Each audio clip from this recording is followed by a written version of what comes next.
Everyone, my dear aspirants, कैसे हैं आप सब लोग। आई होप आप सब लोग अच्छे हैं।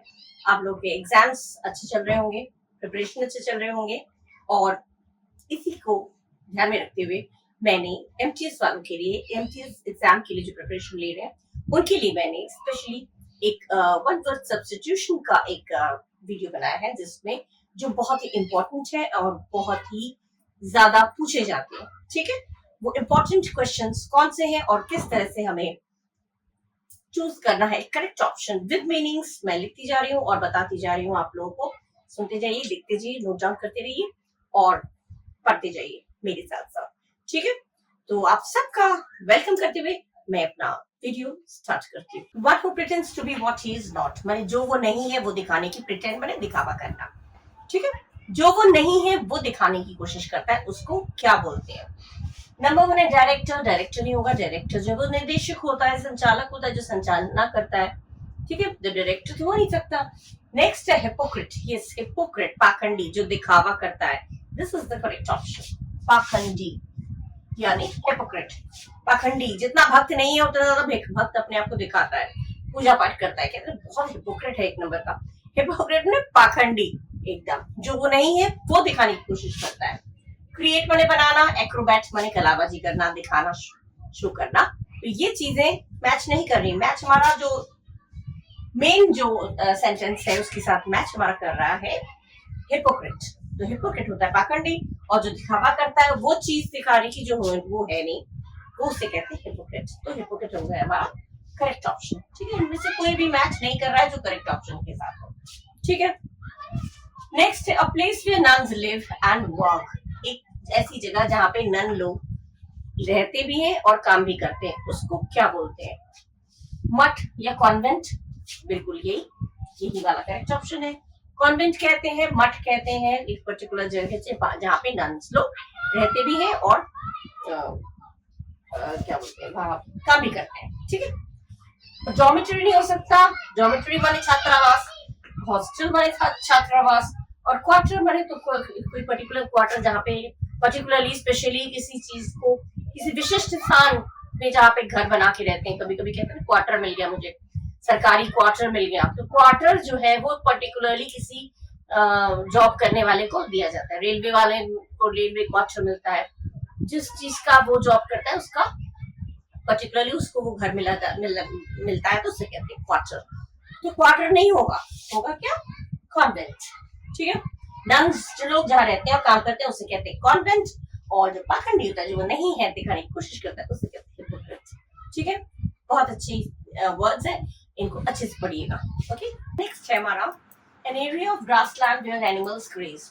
ऐसा एरिया, ऐसी जगह जहाँ पे जानवर लोग चरते हैं। चरागाह, चरागाह कहते हैं मीडो। ठीक है, तो मीडो हो गया हमारा करेक्ट ऑप्शन। मीनिंग मालूम होना चाहिए बस। चेक करके देखिए, फॉरेस्ट माने जंगल, वन मीडो, ये चारागाह नहीं हो सकता। पार्क, पार्क में तो लोग घूमने जाते हैं, खेलने जाते हैं, पार्क में टहलने जाते हैं, पार्क में चराने थोड़ी जाते हैं, तो पार्क तो नहीं होगा। गार्डन भी नहीं होगा, गार्डन भी बगीचा, बगीचा। ठीक है, तो बगीचा, बागीचा जो भी कह लें, गार्डन भी नहीं होगा, पार्क भी नहीं होगा, फॉरेस्ट भी नहीं होगा, होगा क्या, मीडो। ठीक है, ये तो सबको पता है पार्क क्या होता है, गार्डन क्या होता है ना। नेक्स्ट है द हाईएस्ट पॉइंट, एकदम चरम बिंदु। हाईएस्ट पॉइंट इसको कहते हैं जेनिथ। हाईएस्ट पॉइंट एकदम चरम बिंदु, आकाश चोटी जिसे कहते हैं ना, उसे कहते हैं जेनिथ। ठीक है, जेनिथ कहते हैं इसको। होराइजन तो क्षितिज हो जाता है, अलग चीज हो जाती है। पैराडाइज, स्वर्ग, ये भी अलग चीज है। और नादिर मतलब हो गया पाताल। ठीक है, तीनों ये मैच नहीं कर रहे हैं। आकाश चोटी एकदम टॉप, एंड हाईएस्ट पॉइंट में एकदम टॉप, तो एकदम आसमान टॉप। जब हम लोग किसी को बोलते हैं, किसी सेंस से जब टॉप का बोलते हैं, एकदम टॉप का, एकदम आसमान, तो आकाश चोटी। तो जेनिथ का मतलब ही वही है, आकाश चोटी, जेनिथ, हाईएस्ट पॉइंट। ये हो गया आपका करेक्ट ऑप्शन। ठीक है, हाईएस्ट पॉइंट हो गया जेनिथ और एरिया ऑफ ग्रासलैंड हो गया आपका मीडो।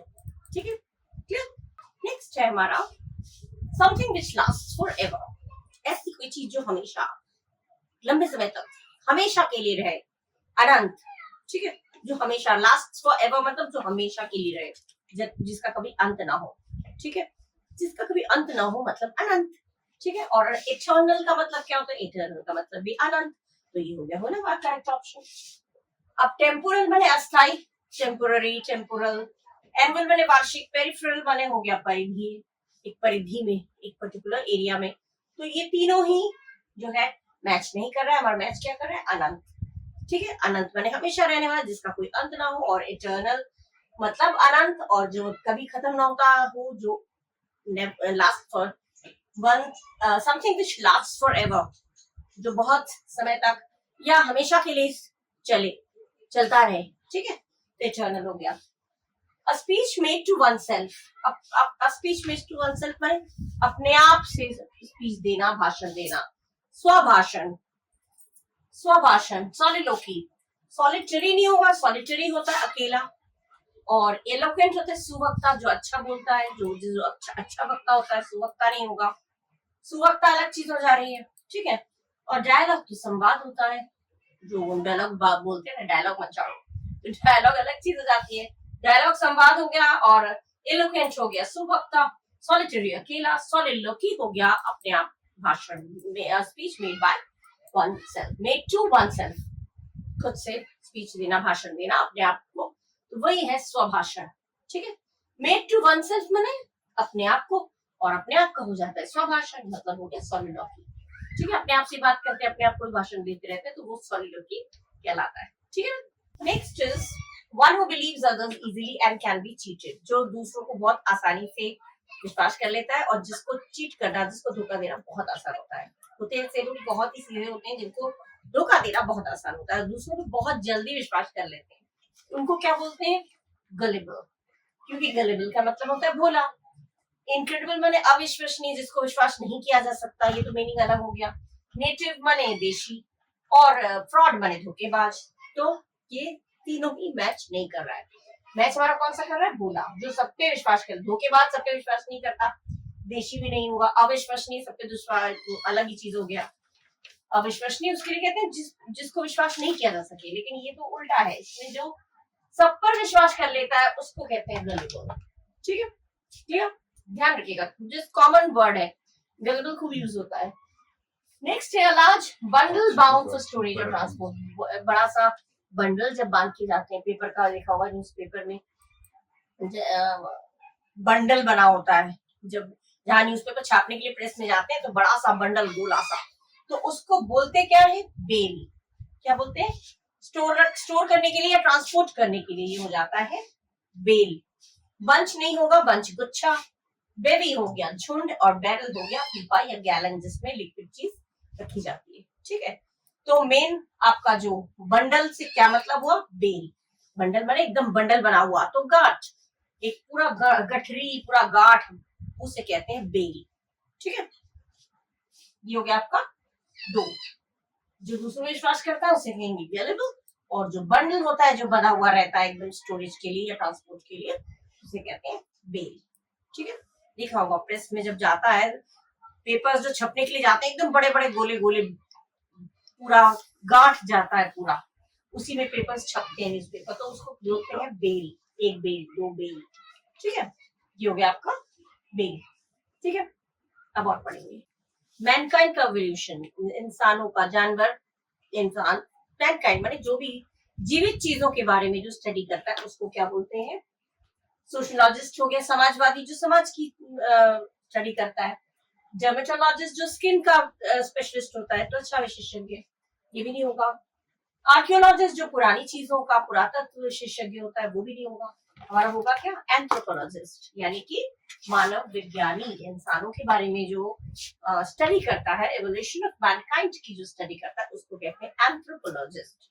खूब आता है ये वाला, तो ध्यान से पढ़िएगा, बहुत बार ये रिपीट हो चुके, सीजीएल में भी पूछे गए हैं, आप लोगों का भी पूछा जाता है, मल्टीटास्किंग वालों का भी पूछा जाता है, सीएचएसएल में भी ये सारी चीजें पूछे गए। कुछ ऐसे हैं जो मैं पढ़ा रही हूँ, वो रिपीट हो चुके दूसरे एग्जाम्स में भी, तो ध्यान से पढ़िएगा, that means these are very important. Next है list of names of things in a special order. एक स्पेशल ऑर्डर में, एक व्यवस्थित तरीके से जो लिस्ट ऑफ नेम्स, जो नामों की जो लिस्ट होती है, उसको हम क्या बोलते हैं? एटलस नहीं बोलेंगे, एटलस में मैप्स रहते हैं, मानचित्र बोलते हैं, मैप बोलते हैं। मैप तो सबको पता है, मैप क्या चीज, मैप तो कोई ऐसी इतनी बड़ी कठिन इंग्लिश नहीं है। मैप की बुक होती है वो एटलस होता है, आप लोग पढ़ ही चुके हैं। कैटलॉग होता है पूरी लिस्ट, आइटम्स की लिस्ट, पूरी आइटम्स की लिस्ट होता है कैटलॉग, ठीक है। और डिक्शनरी आपको पता है शब्दों का, और डायरेक्टरी नाम, फोन नंबर, पता, ये सब लिखा रहता है। तो डायरेक्टरी नहीं होगा, डिक्शनरी नहीं होगा, और एटलस भी नहीं होगा। होगा क्या हमारा list of names and things, क्या हो जाएगा हमारा कैटलॉग, ठीक है। ये भी खूब आता है, ये ध्यान रखिएगा। इसका हो गया list of names and things, special order में रहता है, इसको कैटलॉग। और इसको कहते हैं जो एवोल्यूशन ऑफ मैनकाइंड की स्टडी करता है उसको कहते हैं anthropologist, correct? All right, the next one is the branch of science concerned with the bodily structure of humans and animals and other organisms. Bodily structure, जिस शरीर रचना की जो ज्ञान, विज्ञान जो होता है, जिसकी स्टडी की जाती है, उसको क्या बोलते हैं? एनाटॉमी, शरीर रचना, शरीर की स्ट्रक्चर का, बॉडीली स्ट्रक्चर, शरीर की स्ट्रक्चर का जो डॉक्टर्स लोग पढ़ते हैं ना, वो हो जाता है एनाटॉमी, ठीक है।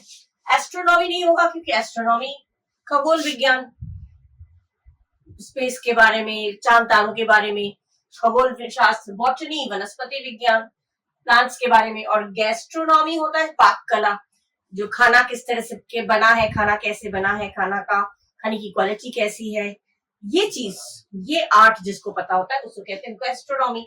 गैस्ट्रोनॉमी नहीं होगा, बॉटनी भी नहीं होगा, और एस्ट्रोनॉमी भी नहीं होगा, होगा हमारा एनाटॉमी, ठीक है। जो बॉडी स्ट्रक्चर की जो स्टडी करता है उसको कहते हैं एनाटॉमी, उस सब्जेक्ट को, उस साइंस को कहते हैं एनाटॉमी, ठीक है। शरीर रचना विज्ञान या शरीर रचना ज्ञान, ज्ञान नहीं बोलेंगे, विज्ञान। शरीर रचना विज्ञान भी आप कह सकते हैं, शरीर रचना विज्ञान,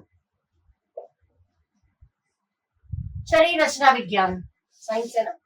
अच्छा, नेक्स्ट है undue favour shown to one's relatives, माने किसी के रिलेटिव्स के साथ अनड्यू फेवर, माने जरूरत से ज्यादा फेवर शो करना। नेपोटिज्म, भाई भतीजावाद, डेपोटिज्म, तानाशाही, नेशनलिज्म, राष्ट्रवाद, नार्सिसिज्म, आत्मपूजा।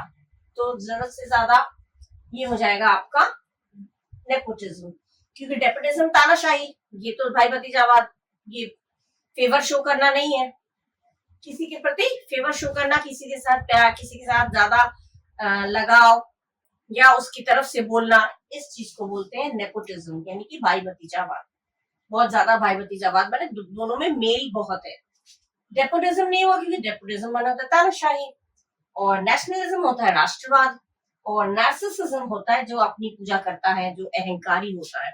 तो अहंकारी किसी को फेवर नहीं करता, ठीक है। तो बट नेचुरल आपका जो क्वेश्चन इस सॉरी वन वर्ड का जो करेक्ट ऑप्शन है वो आपका हो नेपोटिज्म, जिसका मतलब होता है भाई भतीजावाद, ठीक है।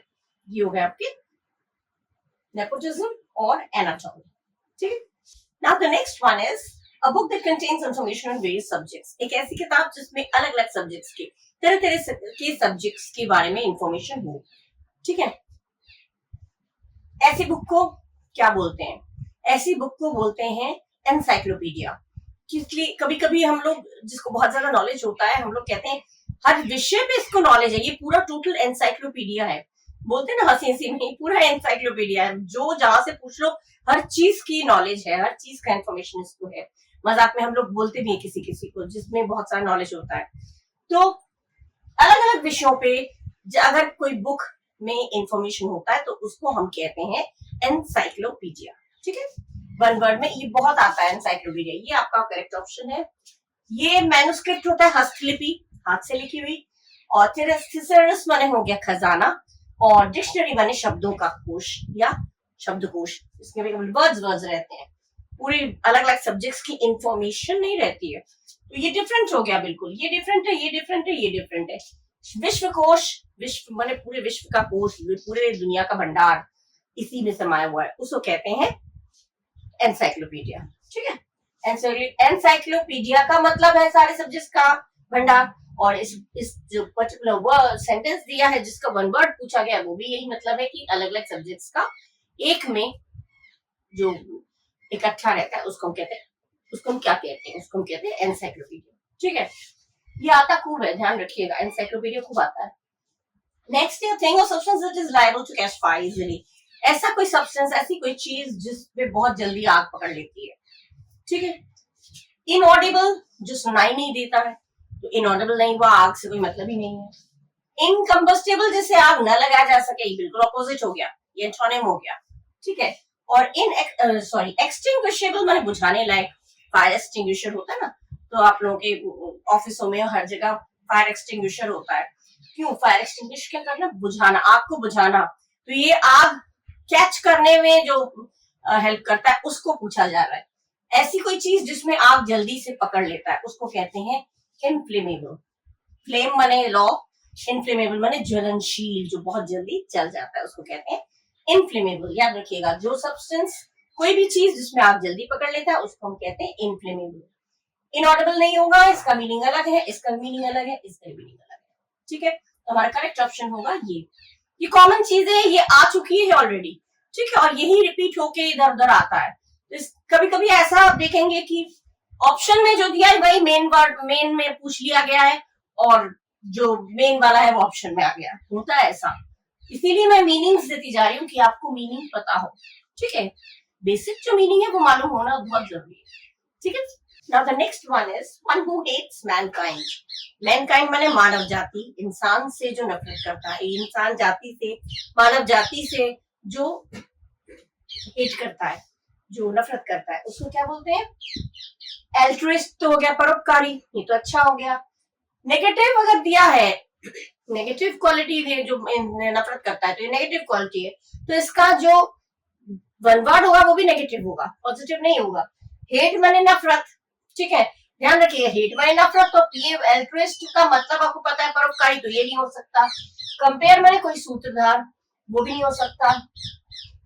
मेलवोलेंट माने द्रोही, द्रोह करना, विरोध करना अलग बात है, लेकिन मानव जाति से जो हिट करता है उसको कहते हैं मिसंथ्रोप, क्योंकि मिसंथ्रोप का मतलब है मानव द्वेषी, मानव द्वेषी, मानव जाति से जो द्वेष करता है, बैर करता है, नफरत करता है, उसे कहते हैं मिसंथ्रोप।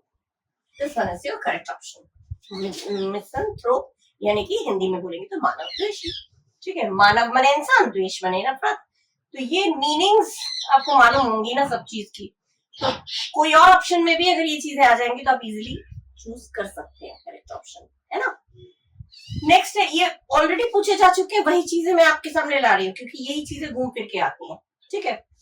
Someone who attacks cherished ideas or traditional institutions माने जो ट्रेडिशनल माने जो रिवाज चला आ रहा है, उन चीजों को अटैक करना, मानो उन चीजों पे हमला करना, उन चीजों को पे रोक लगाना, उसको ना मानना या तोड़ना, उसको क्या बोलते हैं? ऐसे इंसान को क्या बोलते हैं? बिलीवर नहीं बोलेंगे, बिलीवर माने जो विश्वास करता है, आस्तिक या बिलीवर, ठीक है। आइकोनोनो, ये आइकोनोक्लास्ट, आइकोनोक्लास्ट माने रिवाज तोड़ने वाला, जो ट्रेडिशन चला आ रहा है उसको तोड़ने वाला, तो आइकोनोक्लास्ट हो गया आपका करेक्ट ऑप्शन। एंटोनिम आ जाएगा तो एंटोनिम भी आप कर लेंगे, because you know the meaning, आपको मीनिंग पता है तो आप कुछ भी कर लेंगे, ठीक है। आइकोनोक्लास्ट मतलब ही रिवाज तोड़ने वाला, ट्रेडिशन माने रस्म रिवाज, और आइकोनोक्लास्ट मतलब भी रिवाज तोड़ना, ठीक है। तो ये हो जाएगा आइकोनोक्लास्ट आपका करेक्ट ऑप्शन, जो तोड़ता है उसको कहते हैं आइकोनोक्लास्ट। ह्यूमैनिटेरियन नहीं होगा, मानवीय, ह्यूमैनिटी बहुत है, मानवता बहुत है, ह्यूमैनिटेरियन हो गया आपका अच्छा वाला।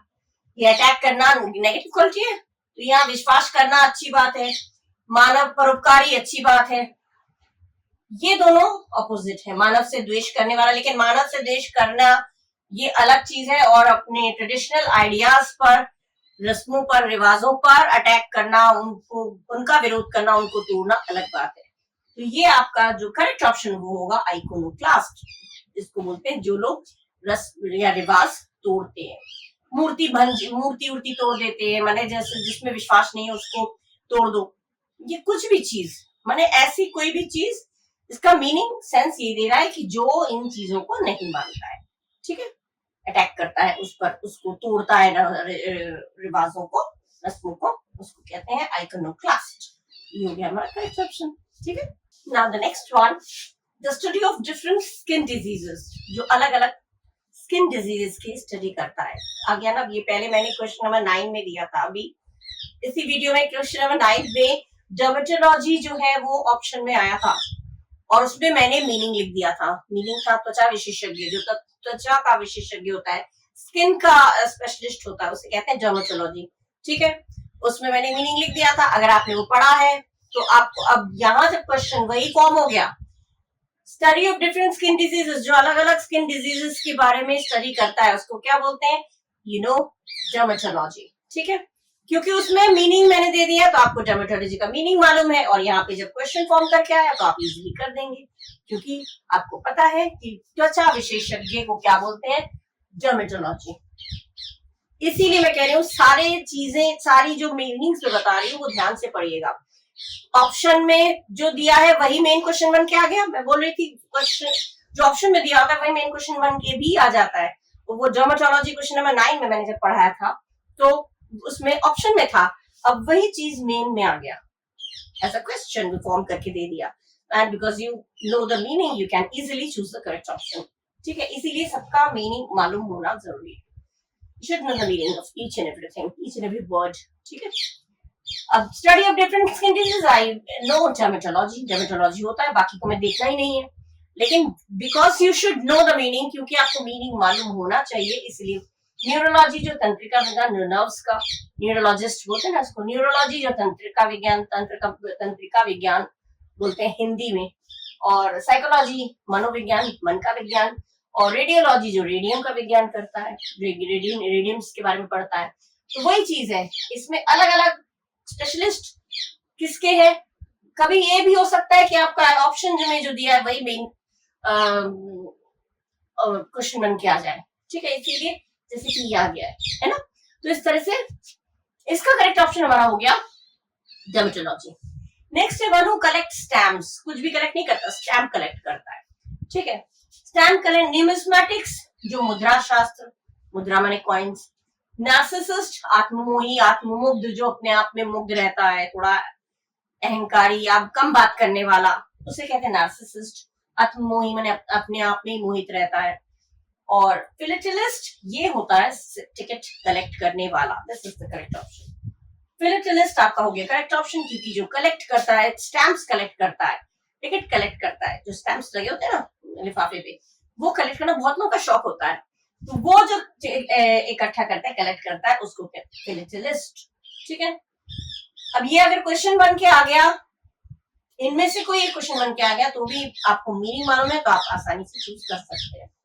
ठीक है, मुद्रा जो कलेक्ट करता है उसको क्या बोलते हैं, उस स्टडी को, तो आप कह सकते हैं न्यूमिस्मेटिक्स। ठीक है, अच्छा, कलेक्टर दो होते हैं, एक तो संग्रह करता माने कुछ भी कलेक्ट करना, कुछ भी इकट्ठा करना। एक कलेक्टर जिलाधीश, तो जिलाधीश तो यहाँ नहीं होगा। मीनिंग यहाँ पे कलेक्टर मतलब है संग्रह करता, जो संग्रह करता है, जो इकट्ठा करता है। तो यहाँ पे पर्टिकुलर स्टैम्प्स की बात हो रही है, कुछ भी इकट्ठा नहीं करता है सॉरी, स्टैम्प्स की बात हो रही है, तो स्टैम्प्स कलेक्ट करने वाले को बोलते हैं फिलेटलिस्ट। ठीक है, इसलिए ये ऑप्शन हमारा करेक्ट है। ओके, आ चुके हैं ये सारे, आ भी सकते हैं। ठीक है, now the next one is one who is hostile and violent. Hostile माने दुश्मनी, शत्रुता बढ़ा रहता है, वायलेंट माने हिंसक। ठीक है, जो शत्रुता करता है या हिंसा करता है उसको क्या बोलते हैं, आइडल माने नकारा। आइडल मतलब खाली, जो एकदम व्यर्थ, कुछ नहीं करता, आइडल कहते हैं ना, idle mind is a devil's workshop. Idle माने खाली दिमाग, शैतान का घर, आइडल। आइडल माने व्यर्थ, नकारा, जो किसी काम का नहीं। एग्रेसिव, आक्रामक, हाँ एग्रेसिव हो गया इसका करेक्ट ऑप्शन, आक्रामक। लीजेंडरी नहीं हो सकता, लीजेंडरी माने फेमस, प्रसिद्ध। और एग्रीएबल माने जो एग्री होना, मतलब सहमत होना, अनुकूल होना, अनुरूप होना। ठीक है, तो एग्रीएबल नहीं हुआ, प्रसिद्ध भी नहीं हुआ, नकारा भी नहीं हुआ, हुआ कौन सा, जो वायलेंट होता है उसको कहते हैं आक्रामक। बड़े आक्रामक तरीके से वो उसने हमला किया, आक्रामक बोलते हैं ना लोग, जो नॉर्मली कभी कभी यूज में आता है आक्रामक। तो आक्रामक, एग्रेसिव, मॉब एकदम, भीड़ एकदम एग्रेसिव हो गई थी। ठीक है, तो एग्रेसिव हो गया, हिंसक हो जाना। ठीक है, ये हो गया एग्रेसिव, करेक्ट ऑप्शन। नेक्स्ट है a gentle song song to put a child to sleep. बच्चे को सुलाने के लिए जो गाना गाया जाता है उसको क्या बोलते हैं, हिंदी में बोलते हैं लोरी, और इंग्लिश में क्या बोलते हैं, ललबी। ललबी यानी लोरी। ठीक है, कोरस नहीं हो सकता, कोरस झुंड में गाना, समूह में गाना। प्रेयर माने प्रार्थना, और हिम माने भजन। तो तीनों ये जो है वो मैच नहीं कर रहा है ऐसे सॉन्ग से जिससे बच्चे को हम सुनाते हैं। माँ लोग गाती है ना बच्चे की लोरी, तो ललेबी, ललेबी को बोलते हैं लोरी। तो song some to put the child to sleep हो गया ललेबी, ठीक है, ल से ललेबी, ल से लोरी, ठीक है। बाकी ये चीज मैच नहीं कर रहा है, इसका मीनिंग मैंने बता दिया, तो ये मैच नहीं कर रहा है, ये आपका मैच कर रहा है, तो ये हो गया आपका करेक्ट ऑप्शन, ठीक है। अभी मैंने इतना ही दिया है, और टाइप 1 में जितने भी आए हैं एमटीएस में, जितने अलग अलग ईयर्स में जितने भी आ चुके हैं टाइप 1 की क्वेश्चंस, वो मैं दे चुकी हूँ। अब टाइप 2 में अगर आया होगा तो वो मैं अगले वीडियो में शेयर करूंगी। और अगर आप लोगों को इसके अलावा इडियम्स एंड फ्रेजेस या कॉमन एरर या एक्टिव पैसिव डायरेक्ट, जो भी कुछ भी आपको समझना हो तो आप कमेंट बॉक्स में मुझे लिख के दीजिएगा, मैम हमें ये चीज समझना है। तो पूरी चीज नहीं, मैं डिटेल नहीं बताती हूँ, एकदम ट्रिक्स बता देती हूँ, जो छोटे छोटे ट्रिक्स हैं जिनको देख के without taking out the meaning of whole sentence, बिना पूरे सेंटेंस का, पूरे वाक्य का मीनिंग ना निकाल के, सिंपल सा ट्रिक से हम लोग कैसे करेक्ट ऑप्शन पे पहुंच जाते हैं। ये सब तो मीनिंग्स है, मीनिंग्स लिखा दिया मैंने, और यही चीजें आपकी आ भी चुकी हैं। तो ये किसी और तरीके से भी पूछा जा सकता है, जैसे मैंने डर्मेटोलॉजी वाला बताया, स्किन डिजीज का स्पेशलिस्ट, ठीक है। तो इनको अच्छे से पढ़िएगा, और कुछ और अगर आप लोगों को पढ़ना है तो वो मेरे कमेंट बॉक्स में लिख के दीजिएगा। और अगर आप लोगों को अच्छा लगा मेरा पढ़ाना तो लाइक करिएगा, सब्सक्राइब करिएगा, खूब शेयर करिएगा और खूब पढ़िएगा। गॉड ब्लेस यू, आप लोग को खूब सारी सफलता मिले। Thank you, bye bye.